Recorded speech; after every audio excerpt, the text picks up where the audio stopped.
Kita sudah terhubung dengan Kapten Vincent, seorang penerbang dari perspektif Anda. Selamat siang, Kapten Vincent. Saya ingin tahu situasi apa yang kira-kira dihadapi oleh pesawat Sriwijaya SJ182 PKCLC ini kalau melihat atau mengutip dari statement dari pengamat penerbangan Alvin Lee, tidak ada korelasi antara usia sebuah pesawat 26 tahun dengan layak terbang atau layaknya terbang di udara. Bagaimana pandangan Anda, Kapten Vincent? Oke, terima kasih Pak. Jadi mohon maaf sekarang saya lagi nggak bisa berhenti karena saya di tengah-tengah pulau, tapi saya memang lagi mau menuju ke crash site pada saat ini. Tapi saya setuju dengan Alvin Lee itu bahwa memang tidak ada korelasi. Memang kalau untuk layak terbang itu pertama kita acu dulu ke mailnya dulu. Kalau memang mail dari manufaktur itu menyatakan layak untuk terbang, lalu tidak ada alasan pesawat itu tidak bisa di-grounded, maka pesawat itu legal untuk terbang. Pesawat itu dinyatakan layak terbang. Jadi nggak ada hubungannya dengan pesawatnya umurnya tua atau dengan pesawat ada kerusakan minor kayak gitu. Layak terbang adalah bagaimana kita mengacu pada dokumen yang ada di dalam setiap kita mau terbang itu ada minimum equipment list. Ini adalah dokumen yang diacu ketika kita akan terbang dengan kerusakan pesawat. Selama masih ada di dalam itu masih nggak jadi masalah. Tapi kalau dari pernyataan sejumlah pakar penerbangan menyatakan bahwa tidak ada gejala yang ditimbulkan bahwa pesawat ini tidak layak untuk terbang juga, dan juga tidak ada mengirimkan sinyal ke Air Traffic Control atau ATC saat sudah berada di ketinggian 10.000 kaki. Apa kira-kira ini masalahnya, Kapten Vincent? Nah ini betul sekali ya, saya setuju. Karena yang saya lihat, saya telusuri satu demi satu, pesawat itu climb dengan normalnya. Saya lihat itu pesawat climb dengan kecepatan rata-rata kurang lebih 250 knot indicated airspeed di bawah 10.000 kaki, dan itu adalah sesuatu hal yang normal. Nah ketika di atas 10.000 kaki, saya lihat dalam waktu kurang dari 1 menit, dari track yang seharusnya dari 046 dari 046, tiba-tiba dia swing langsung ke 336. Itu cukup banyak. Yang bisa dihitung ya, kurang lebih berapa? 46 ditambah ya kurang lebih 60-70 derajat. Dalam waktu kurang 1 menit, pesawat itu juga menungkik secara tajam, tiba-tiba pesawat itu berputar. Nah ini yang memang tidak ada indikasi. Saya juga pertama-tama itu tidak percaya dengan apa yang ada di hasil dari gambar itu. Makanya saya masih menganggap bahwa itu tidak benar. Tapi memang betul tidak ada indikasi bagaimana pesawat itu tiba-tiba bisa kayak gitu, out of nowhere within 1 minute. Itu yang cukup shock. Ya, masih menimbulkan pertanyaan ya Kapten Vincent, tapi dengan adanya menukik tajam kemudian hilang kendali, apakah ini masalah mekanik sehingga sistem kemudi dari pesawat ini sudah tidak bisa ditangkap sinyalnya atau seperti apa, Kapten? Kalau hilang kendali, saya nggak mau ngomong sampai ke detail itu ya, karena itu bukan ranah saya dan nanti akan ada orang yang berbicara berdasarkan data. Mereka akan data bagaimana, apakah mereka in positive flight control atau mereka kehilangan kendali. Sampai sekarang saya sendiri belum bisa memastikan. Tapi yang jelas yang bisa saya lihat dari data, bahwa pesawat itu waktu ketika lagi climb, tiba-tiba dia dive down, stall. Saya melihat ada indikasi stall di sana, walaupun data ini belum tentu benar ya. Dengan kecepatannya di bawah kecepatan yang seharusnya. Saya lihat itu kecepatannya sampai 115 knot, which is not supposed to have that speed. Ketika masuk ke dalam kondisi stall, biasanya pada umumnya pilot akan recover, dia akan nose down. Tapi dengan ketinggian kurang lebih 5.400 feet, I doubt mereka akan mendapatkan airspeed dia kembali normal. Nggak cukup punya ketinggian untuk recover itu menurut saya. Tapi kalau dilihat riwayat dari penerbangan SJ182 PKCLC ini sudah aktif kembali beroperasi pada tanggal 23 Oktober 2020 lalu dan sudah memiliki dokumen lengkap dan telah mendapat sertifikat kelaikan udara.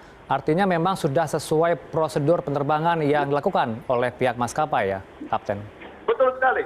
Kita tidak akan pernah mau menerbangkan pesawat kalau kita tidak punya referensi. Pertama, terlalu banyak variabel kerusakan pesawat yang tidak bisa kita ingat satu-satu. Karena yang tahu detail sensor ini efeknya ke mana, kita nggak bisa ingat itu semua. Maka itu kita harus refer ke minimum equipment list. Kalau ada referensinya kata dia bisa terbang, maka secara legal kita entitled boleh untuk terbang. Kalau melihat kondisi cuaca saat terbang, informasinya sempat terjadi hujan ringan sehingga ada delay sekitar 30 menit sehingga sudah terbang setelah adanya cuaca yang cukup baik. Apakah kondisi cuaca ini sudah juga menentukan untuk layaknya sebuah penerbangan dilakukan, Kapten? Kalau untuk cuaca itu sebenarnya bisa dibilang hari-hari ya. Ini namanya penerbangan berjadwal. Ini akan selalu ada schedule-nya. Dan kita akan selalu ketemu dengan cuaca hujan, thunderstorm. Biasanya kita sudah ada prediksinya dulu nih. Ini kira-kira di mana nih sel-sel aktifnya. Dan kita selalu hindari. Kita juga punya alat namanya radar untuk menghindari cuaca-cuaca buruk tersebut. Kalau dibilang cuaca itu, kenapa nggak pesawat lain juga yang kena seperti itu?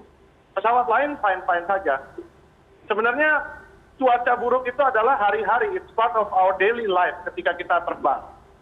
Jadi saya mungkin salah karena kita belum punya data. Tapi sepengetahuan saya, cuaca ini bukanlah satu hal yang ya kecuali masuk ke dalam sesuatu yang ekstrim sekali kayak model Air France dulu ya. Tapi kalau yang seperti ini, inilah hari-hari di mana kita hanya ketinggian 10.000. Bukanlah sesuatu weather yang cukup signifikan, ini menurut saya. Saya mungkin bisa salah, tapi karena saya bukan bicara berdasarkan data, ini hanya ancar-ancar saja gitu loh. Saya bukan dari ilmu penerbangan, tapi saya ingin tahu, Kapten Vincent, apakah memang ketika pesawat ini turun dengan kecepatan yang tidak dapat dikendalikan, apakah bisa tetap dikendalikan untuk naik ke atas, atau bagaimana analisanya untuk sebuah pesawat terbang yang hilang kendali, turun cepat ke bawah, menuju tajam, apakah masih mampu untuk dikendalikan untuk naik ke atas? Gitu? Nah, kalau untuk hilang kembali, saya mau konfirmasi sekali lagi bahwa saya tidak bisa ngomong konfirmasi. Saya nggak bisa mengkonfirmasi mengenai hal itu karena saya nggak punya data ya. Tapi yang jelas yang saya lihat ini ada kemungkinan pesawat itu stall. Dan mungkin saja dia lagi berusaha untuk recovery. Karena stall recovery procedure adalah hal yang kita harus cek. Kita setiap 6 bulan kita selalu akan diperiksa bagaimana cara kita menghadapi bermacam-macam emergency. Nah, ketika pesawat itu stall, maka action seorang pilot dia akan recover. Cuman saya melihat pesawat itu drop dengan kecepatan ground speed 358 knot atau ekivalen kurang lebih 660 km per jam. Dan last data yang saya lihat itu adalah 250 feet last calibrated altitude. Itu yang saya lihat. Tapi kalau hilang kendali saya nggak tahu deh. Cuman dia lagi berusaha. Tapi sekelihatan saya walaupun dia berusaha, chance untuk recovery di ketinggian 5.000 feet dengan full stall dengan speed 115 knot, kayaknya it's quite slim. Baik, saat ini tim Kopaska, tim gabungan tengah berupaya untuk mencari keberadaan dari bangkai-bangkai pesawat dan sudah melakukan penyelaman sejak pukul 6 pagi tadi, Kapten, di kedalaman 16 sampai 25 meter. Artinya memang kedalaman dari perairan yang ada di Pulau Laki dan juga Pulau Lancang ini cukup dalam kah sehingga harus sampai ke dasar laut kah untuk mencari keberadaan dari bangkai pesawat ini? Nah, ini yang jadi masalah adalah bagaimana pesawat ini menghantam ke bawah. Karena dengan kecepatan 660 km per jam dengan beban anggaplah 50 atau 60 ton, saya nggak tahu ya berapa. Itu air tuh akan memecah belahkan semuanya dan akan sangat sulit untuk mencari semuanya gitu loh. Untuk mencari itu kita perlu mungkin bantuan banyak pihak. Apalagi ketinggian 16 sampai 20 meter, kita belum tahu ya, karena saya belum sampai di sana. Nanti kita akan lihat dengan sounder. Tapi kalau 15-16 meter semoga masih bisa di-recovery lah. Tidak sedalam 100 meter itu. Ya, mengutip dari pernyataan nelayan yang sempat menyatakan kepada cnnindonesia.com bahwa sempat melihat titik api yang berada di langit kemudian jatuh. Artinya memang ada percikan apikah yang diduga berasal dari Sriwijaya Air ini, apakah memang meledak di udara dulu atau di dalam laut, Kapten? Nah, kalau itu saya kurang tahu. Saya bukan orang yang berwenang bisa menjawab pertanyaan itu. Pada saat masa ini, saya tidak punya data apa-apa. Data yang saya punya juga bukan data yang akurat, itu flight radar itu bukan data yang akurat. Jadi saya nggak bisa berkomentar masalah itu. Baik, kalau untuk pesan Anda kepada para calon penumpang yang ada di tanah air untuk melakukan penerbangan, apakah sebaiknya dihindari untuk Januari, Februari ini karena memang masih fenomena cuaca La Nina, atau bagaimana pesan-pesan Anda untuk para calon penumpang yang akan melakukan penerbangan? Nggak perlu khawatir. Yang jelas regulator sudah pasti menjaga keselamatan kita, apalagi yang pesawat yang ditempel dengan AOC 121. Mereka itu sudah melewati screening mulai dari aturan bagaimana memelihara pesawat dengan cara intens.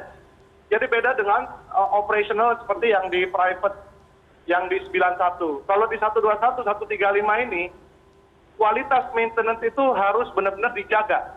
Itu sudah ada standarnya. Jangan perlu khawatir, jangan melihat pesawat tua sudah dijudge bahwa ini pesawat nggak aman. Kalau saya melihat Sriwijaya Air cukup lama, sampai detik ini jarang sekali kejadian. Jadi kita nggak bisa ngomong bahwa pesawat dengan umur tua ini cenderung bisa terkena kecelakaan. Kita nggak bisa, saya nggak setuju dengan itu. Jadi bagi yang mau berangkat terbang menggunakan baik pesawat baru atau tua, silahkan aja. Nggak perlu khawatir, nggak mungkin satu orang pun baik dari pilot ataupun maskapainya mau gitu kalau itu pesawatnya jatuh begitu, Mas. Baik, terima kasih sudah berbagi informasi dengan kami. Breaking News CNN Indonesia, Kapten Vincent. Semoga kita doakan penyebab dari kecelakaan pesawat SJ182 PK CLJ segera terungkap. Selamat siang, Kapten Vincent. Terima kasih.